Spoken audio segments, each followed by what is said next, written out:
लोग हैं वो वहीं पे उनसे क्वेश्चन पूछ सकते हैं चलते चलते कोई भी दो question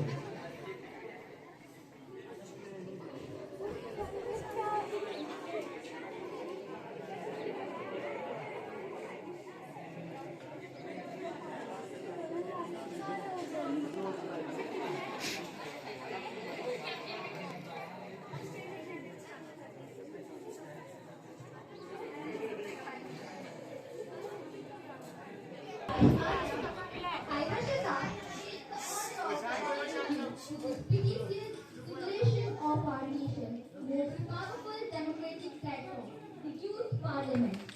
Under the valuable guidance of our respected principal men and teachers, we students are proud to present you a mini reflection on our Indian Parliament system.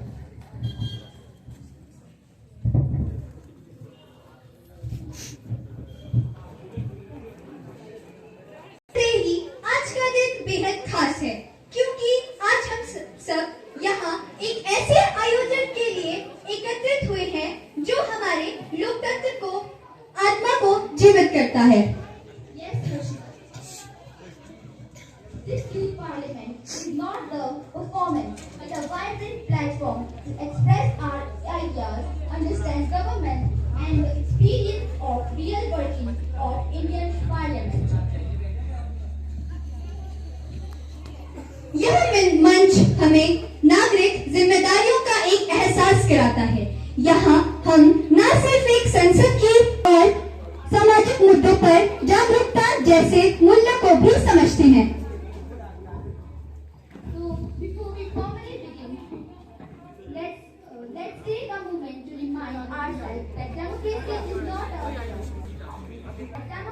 is not a spectator sport. It's participation. And today we participate.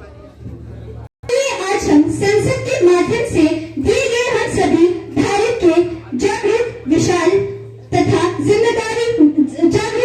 विशालशील तथा जिम्मेदार नागरिक हैं।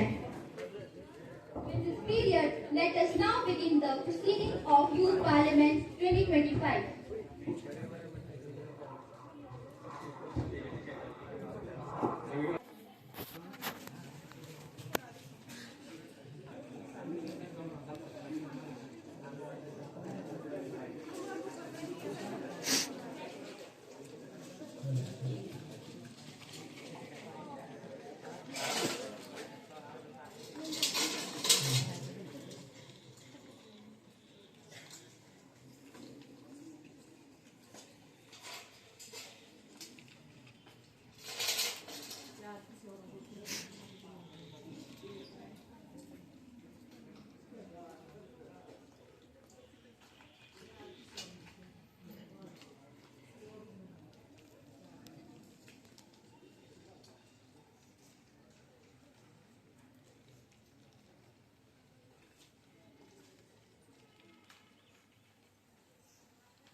माननीय सभासदों, अध्यक्ष महोदय,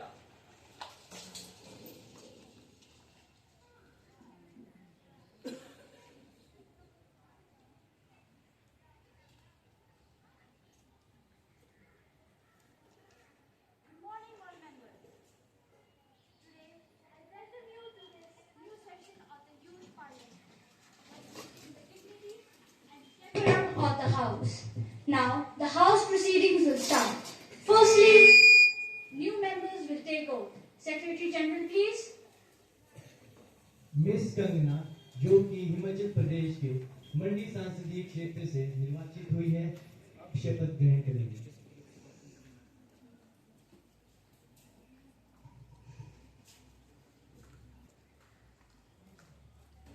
Do you want an oath or a permission? In which language take an oath? Okay.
Miss राजकुमारी जो कि मध्य प्रदेश के इंदौर संसदीय क्षेत्र से निर्वाचित हुई है, अब शपथ ग्रहण करें।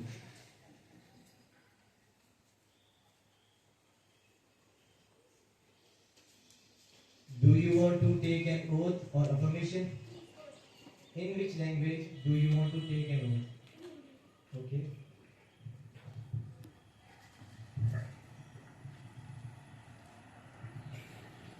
मैं राजकुमारी जो युवा संसद की लोकसभा की सदस्य द्वारा स्थापित भारत के संविधान के प्रति श्रद्धा और निष्ठा रखूंगी तथा जिस पद को मैं ग्रहण करने वाली हूँ उसके कर्तव्य का सावधानी पूर्वक निर्वहन करूंगी।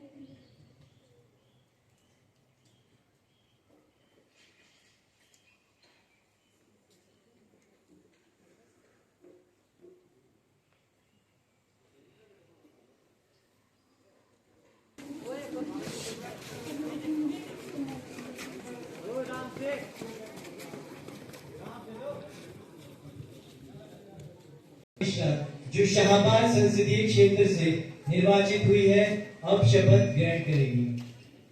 Do you want to take an oath or affirmation? In which language do you want to take an oath? Okay.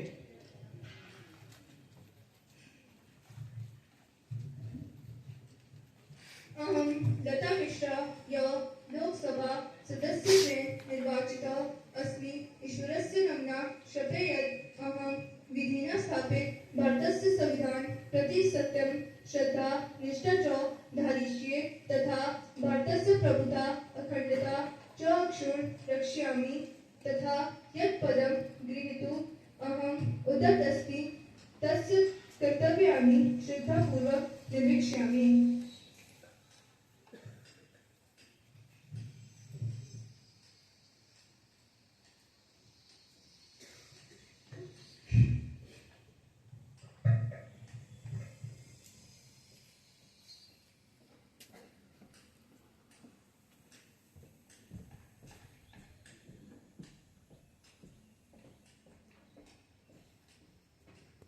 It is with great grief that I rise to inform the House of the demise of our former colleague, Mr. Kishan Kapoor, a senior minister of the Bharatiya Janata Party who passed away on 1st February 2025 at the age of 73. Shri Kishan Kapoor was born on 25th June 1951 and had a long and distinguished career in the field of public services. He was a member of the parliament from the Kangra district of Himachal Pradesh. He had been elected in the 2019 general elections by a vote 0.77 lakh votes, securing 72.2% of vote share, which is the second highest in the country. Earlier, he had been elected 5 times as an MLA from the Dharamshala Assembly constituency and 3 times as a cabinet minister. He had important portfolios such as food, civil supply, and consumer affairs. His demise is a great loss to all of us. He was known for his dedication, discipline, and unwavering commitment towards the welfare of his people, especially those who were living in rural and backward areas. His loss is irreparable in the political and social fabric of the state. May his soul rest in peace. Honorable Prime Minister, please.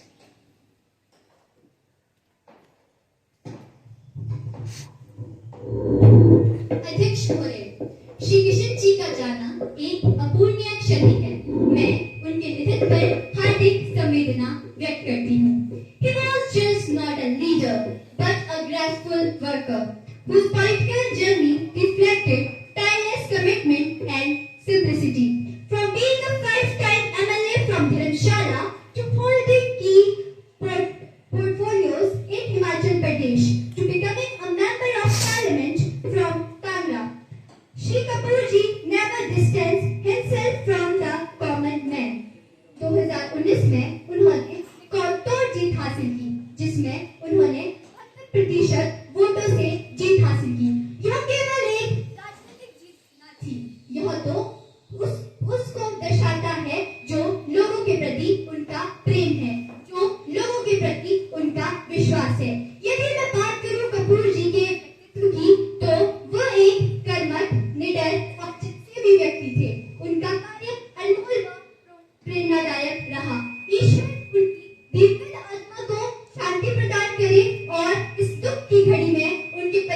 को सहन शक्ति प्रदान करे।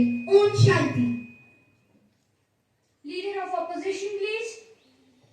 माननीय अध्यक्ष महोदय, मैं सदन के नेता एवं आप सभी के विचारों से पूर्णतः सहमत हूँ कि श्री किशन कपूर जी के अकस्मात निधन से सदन को बहुत क्षति पहुंची है तथा इस क्षति को पूर्ण करना लगभग असंभव है। वे एक जुझारू एवं समर्पित नेता थे जिनका लोकहित हमेशा सर्वोपरि रहा है।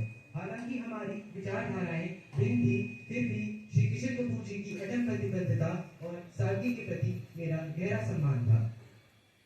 ग्रामीण मुद्दों, उपभोक्ता अधिकारों और राज्य के विकास के प्रति उनकी समझ अद्वितीय थी। उन्होंने हमेशा जनहित को प्राथमिकता दी और विपक्ष की बात को सम्मानपूर्वक सुना और समझा। आज सदन ने अपने एक वरिष्ठ सांसद और हिमाचल प्रदेश में अपने माटी के सच्चे सपूत को खो चुका है। मैं इस दुख की घड़ी में उनके परिवार के साथ हूँ तथा उन्हें भावभीनी श्रद्धांजलि अर्पित करता हूँ। ईश्वर उनकी आत्मा को शांति प्रदान करे तथा अपने श्री चरणों में शांति। We all deeply mourn the loss of such a great leader. The House will join me to deliver our heartfelt condolences for the bereaved family. Now the House will stand in silence for a moment as a mark of respect for the departed soul.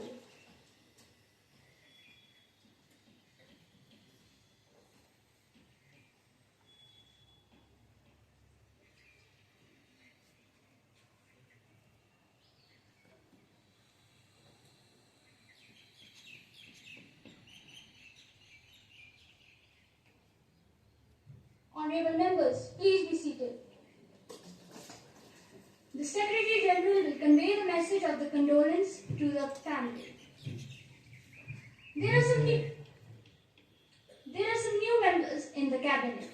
I would request the Prime Minister to please introduce them to us. Madam Speaker, I want to introduce my two ministers and through you to the House. My two ministers are Dr. Rohan Mehta, Communication Minister, and Mrs. Priya Deshmukh.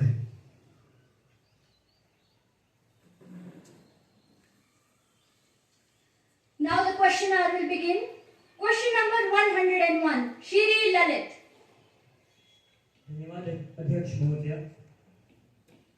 माननीय अध्यक्ष महोदय, मैं माननीय गृह मंत्री श्रीमती आर्या जी से यह पूछना चाहता हूं कि झारखंड और उत्तर प्रदेश में हुए महिलाओं के साथ जो हुई अमानवीय घटनाओं की क्या जानकारी सरकार के पास है?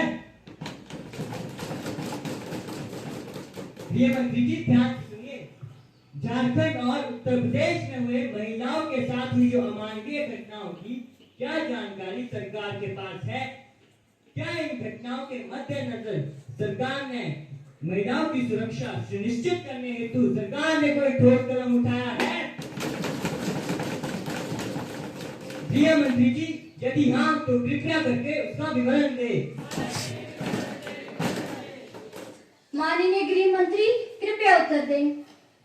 माननीय अध्यक्ष महोदय, मैं आपके माध्यम से माननीय ललित जी तथा पूरे सदन को इस बात से अवगत कराना चाहूंगी कि हमारी सरकार महिला सुरक्षा के प्रति पूरी तरह प्रतिबद्ध है। पिछले वर्ष ही मार्च 2025 में नारी सुरक्षा मिशन 2.0 इसकी शुरुआत की गई। क्या आपको इसकी जानकारी है? इसी के अंतर्गत हमारी सरकार ने कई से कदम उठाए हैं। पहला है महिला सशक्तिकरण, सुरक्षा सखी योजना। इसका विस्तार ग्रामीण क्षेत्रों में तो किया ही गया, इसके अतिरिक्त शहरों में भी किया गया है। दूसरा, 4,000 नई महिला पुलिस कर्मियों की। मंत्री जी, इतना काफी नहीं है, और बढ़ाइए। Honorable member, please be seated. Let the minister continue his point. Minister, please continue. Lalit ji, पहले पूरा सुन तो लीजिए। मैंने कहा 4,000 महिलाओं की नियुक्ति की गई है और 4,000 से अधिक की नियुक्ति की जा रही है। दूसरा है इसके अतिरिक्त दूसरा कानूनी सख्ती, फास्ट ट्रैक कोर्ट, इसकी संख्या भी बढ़ाई गई है। जो POCSO मामलों थे उसमें विशेष अभियोजक अधिकारी नियुक्त किए गए हैं। तीसरा, सरकार ने शांति स्थापना के भी कई प्रयास किए हैं। आपके प्रश्न अनुसार झारखंड और पूर्वोत्तर राज्यों में सामुदायिक संवाद कार्यक्रम चलाए जा रहे हैं। सामाजिक संगठनों के साथ मिलकर हेल्पलाइन 112 को सशक्त किया गया है।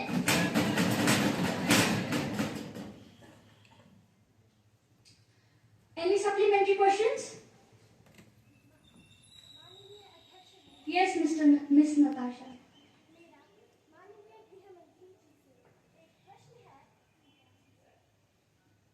प्रश्न है कि मिशन महिला सुरक्षा मिशन 2.0 जो हाल ही में 2025 में लागू किया गया है, उसके अंतर्गत महिला सुरक्षा के लिए कोई ठोस कदम उठाए गए हैं?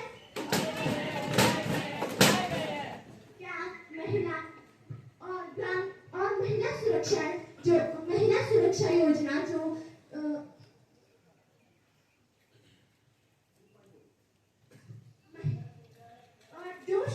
जो क्षेत्र शहरों से अत्यधिक दूर है, क्या उन क्षेत्रों के लिए महिला सुरक्षा योजना जैसे ठोस कदम उठाए गए हैं या नहीं? कृपया मेरे सवालों को स्पष्ट कीजिए। Honorable Minister, please answer. माननीय सदस्य का प्रश्न अत्यंत महत्वपूर्ण है। जी हाँ, नारी सुरक्षा मिशन 2.0 के अंतर्गत कई विशेष कदम उठाए गए हैं। स्कूल सिक्योरिटी कोऑर्डिनेटर को भी नियुक्त किया गया है। मिशन सुरक्षित परिसर के अंतर्गत 5000 से अधिक स्कूलों में सीसीटीवी कैमरे लगाए गए हैं एवं महिला काउंसलर नियुक्त किए गए हैं। सेल्फ डिफेंस परीक्षण को स्कूल पाठ्यक्रम में भी शामिल किया गया है, विशेषकर कक्षा 6वीं से 12वीं तक की छात्राओं के लिए। सरकार का प्रयास है कि हर बेटी को आत्मनिर्भर पर्यावरण मिल सके, चाहे वो स्कूल में हो, घर में हो या समाज में। Question number 102, Shri Anirudh. धन्यवाद महोदय।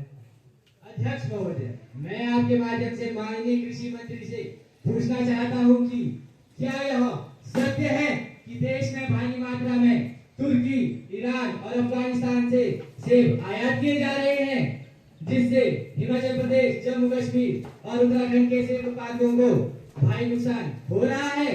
क्या यह भी सत्य है कि भारत का सेब उत्पादन न केवल पर्याप्त है बल्कि निर्यात योग्य भी है? यदि ऐसा है तो क्या सरकार ने घरेलू सेब उत्पादकों के हित की रक्षा हेतु कोई ठोस कदम उठाए हैं? यदि हाँ तो कृपया उनका विवरण दें। माननीय कृषि मंत्री, कृपया उत्तर दें। माननीय महोदय, मैं आपके माध्यम से माननीय अनिरुद्ध जी तथा पूरे सदन को यह बताना चाहूंगी कि सरकार ने घरेलू बागवानों के हित में कई कदम उठाए हैं।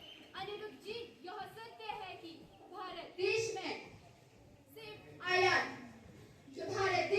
ईरान, तुर्की और अफगानिस्तान से सेब आयात किए जा रहे हैं। वहां से आने वाले सेबों पर आयात शुल्क 50% से बढ़ाकर 70% का दिया गया है। अनिरुद्ध जी, दिया गया है। मंत्री जी, 50% से क्या होता है? ये कम है। कम से कम इसे 85% से 90% तक किया जाना चाहिए। Honorable member, please be seated. Minister, continue. Anirudh जी, कौन से सुनिएगा? सरकार वन डिस्ट्रिक्ट वन फ्रूट, सरकार वन डिस्ट्रिक्ट वन फ्रूट पहल के तहत हिमाचल प्रदेश, जम्मू कश्मीर और उत्तराखंड के सेबों को अंतर्राष्ट्रीय बाजार में ब्रांडिंग कर निर्यात का कार्य कर रही है, निर्यात का कार्य कर रही है। बागवानी संरक्षण योजना के अंतर्गत 25% तक प्रत्यक्ष सब्सिडी दी जा रही है। नीरू जी, 25% तक सब्सिडी दी जा रही है। अनिरुद्ध जी, सीमा शुल्क विभाग को निर्देश दिए गए हैं कि रीरूटेड सेबों पर कड़ी निगरानी रखी जाए। अनिरुद्ध जी, गौर से सुनिएगा। सरकार द्वारा सीमा शुल्क विभाग को निर्देश दिए गए हैं कि रीरूटेड सेबों पर कड़ी निगरानी रखी जाए। Question number 103, Shrimati Simarjeet Kaur Gill.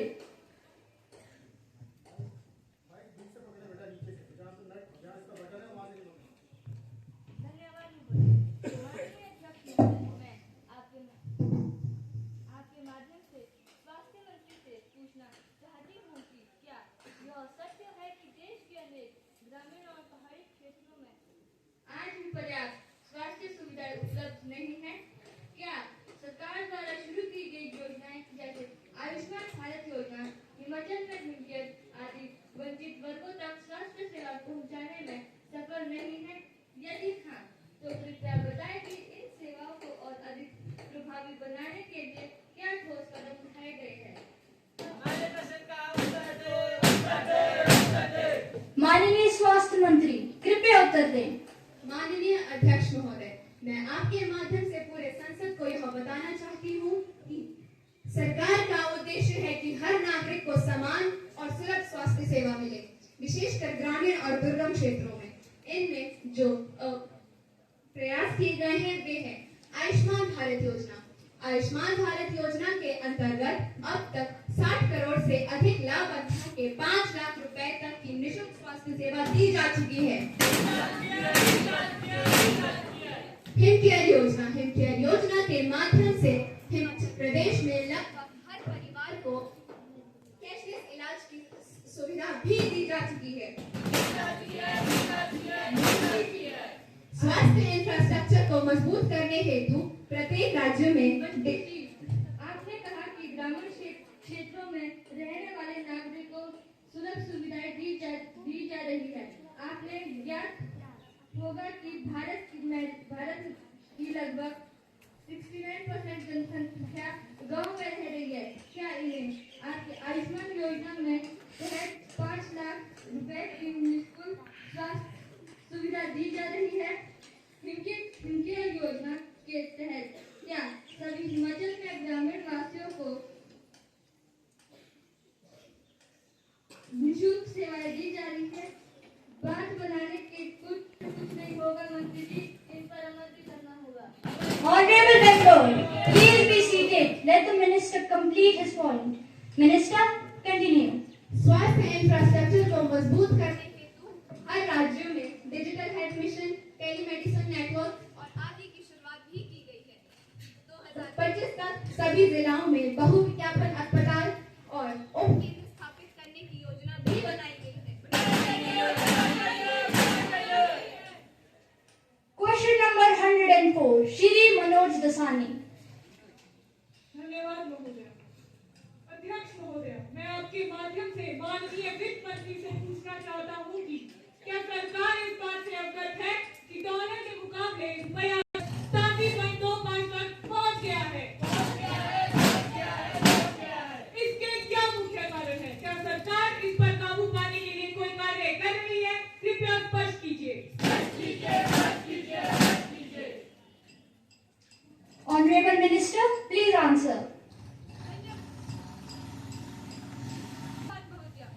मैं आपके माध्यम से श्री मनोज दसानी और पूरे सदन को कुछ पंक्तियां कहकर इनके प्रश्नों का उत्तर देना चाहूंगी कि हवा के रुख से घबराते कश्ती नहीं बदली जाती।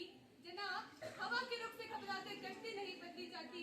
हालात चाहे जैसे हो, मंजिल नहीं टाली जाती। मंत्री जी, पंक्तियां बोलने से कुछ नहीं होगा, मुद्दे पे आइए। Member, please sit down. Let the minister complete his point first. Minister, please continue. महोदय, रुपए के मूल्य में गिरावट निश्चित ही चिंता का विषय है, परंतु यह केवल भारत की समस्या नहीं, पूरे वैश्विक परिस्थिति का परिणाम है। महोदय, अब मैं आपको रुपए के मूल्य में गिरावट के पीछे कुछ प्रमुख वैश्विक कारण बताना चाहूंगी, जैसे अंतर्राष्ट्रीय बाजार में कच्चे तेल की कीमतों में उछाल, जहां ब्रेंट क्रूड $90 प्रति बैरल से भी ऊपर पहुंच चुका है। संयुक्त राज्य अमेरिका में फेडरल रिजर्व बैंक द्वारा उठाए गए निरंतर बढ़ोतरी, जिससे वैश्विक आर्थिक परिस्थिति में डॉलर की मजबूती हुई और डॉलर मजबूत हुआ। Dollar is king, dollar term says, this including India will pay 10% tariff. The dollar stand is a reflection of global uncertainty, not a verdict on any nation's economy, including our trusted allies like India. महोदय, इससे यह भी स्पष्ट है कि dollar केवल किसी देश की मजबूती नहीं, किसी देश की कमजोरी नहीं, बल्कि यह किसी वैश्विक आर्थिक परिस्थिति का परिणाम है। अब बात करें आरबीआई रिजर्व बैंक द्वारा उठाए गए कदमों की, तो आरबीआई ने 15,000 करोड़ की बॉन्ड खरीद करके बाजार में तरलता का संतुलन साधा है। एनआरआई डिपॉजिट स्कीम्स को भी पुनः सक्रिय किया गया है। दसानी जी, सरकार को भी पूर्ण विश्वास है कि यह ठोस आगामी तिमाही में रुपया को स्थिरता की ओर ले जाएंगे। अब दसानी जी थोड़ा गौर फरमाइएगा। मुश्किलों से भरी राहें हो चाहे मुश्किलों से भरी, इरादे हो पक्के तो जीत होती है तय, इरादे हो पक्के तो जीत होती है तय। रुपए की गरिमा को बनाए रखने के लिए, रुपए की गरिमा को बनाए रखने के लिए हम हर मोर्चे पर तत्पर और प्रतिबद्ध है, प्रतिबद्ध है। झूठे वादे मत करो, Please maintain the dignity of the House. Question number 105. Shri Abhishek Rawat. माननीय अध्यक्ष महोदय, मैं आपके माध्यम से पर्यावरण मंत्री से यह जानना चाहता हूँ कि पिछले 2 महीने से भारत के कई राज्य दिल्ली, राजस्थान, गुजरात और बिहार भीषण गर्मी और पानी की कमी से जूझ रहे हैं। राष्ट्रीय राजधानी में तापमान 45 डिग्री सेल्सियस से ऊपर रहा है, जो आज तक का सर्वाधिक तापमान है। मेरा सवाल है कि क्या जलवायु परिवर्तन अब केवल पर्यावरणीय मुद्दा नहीं बल्कि एक राष्ट्रीय आपातकाल बनता जा रहा है? अगर हाँ, तो इससे निपटने के लिए क्या ठोस कदम उठाए गए? पर्यावरण मंत्री कृपया उत्तर दें। आदरणीय अध्यक्ष महोदया, मैं आपके माध्यम से माननीय सदस्य तथा इस सदन में उपस्थित समस्त सदस्यों को यह बता देना चाहता हूँ कि सरकार जलवायु की चुनौती को केवल वैज्ञानिक या पर्यावरणीय विषय नहीं अपितु जनजीवन और राष्ट्रीय सुरक्षा से जुड़ा एक मुद्दा मानती है। माननीय सदस्य द्वारा उठाया गया प्रश्न अत्यंत गंभीर है, लेकिन हर समस्या का समाधान है, जिसके लिए हमारी सरकार द्वारा कुछ प्रमुख कदम उठाए गए हैं, जिसमें पहला, देश के 100 सबसे अधिक प्रभावी शहरों में ग्रीन हीट एक्शन प्लान लागू किए गए हैं, जिनमें जयपुर तथा अहमदाबाद जैसे शहर अग्रणीय हैं। इन योजनाओं में शीतलन केंद्र, जल पुनर्भरण तथा शहरी हरियाली का विस्तार शामिल है। मंत्री जी, देश में क्या 100 ही राज्य हैं जिनमें आपने ग्रीन हीट एक्शन लागू किया है? इससे देश के सभी शहर प्रभावित हो रहे हैं। ग्रीन हीट प्लान को देश के सभी राज्यों में लागू करना चाहिए। Honorable member, please be seated. Let the minister complete his point. और ये ही नहीं, देश में जलवायु डेटा सेंटरों की स्थापना की जा रही है, जिससे सरकारें अपने अपने राज्यों की जलवायु नीति को बेहतर बना सके। हिमाचल तथा उत्तराखंड में, जरा ध्यान से सुनिएगा, हिमाचल तथा उत्तराखंड में इको रिस्टोरेशन जोन की स्थापना की जा रही है, जिससे पर्वतीय परिस्थितियों को सुरक्षित किया जा सके और जल स्रोतों को पुनर्जीवित किया जा सके। धन्यवाद।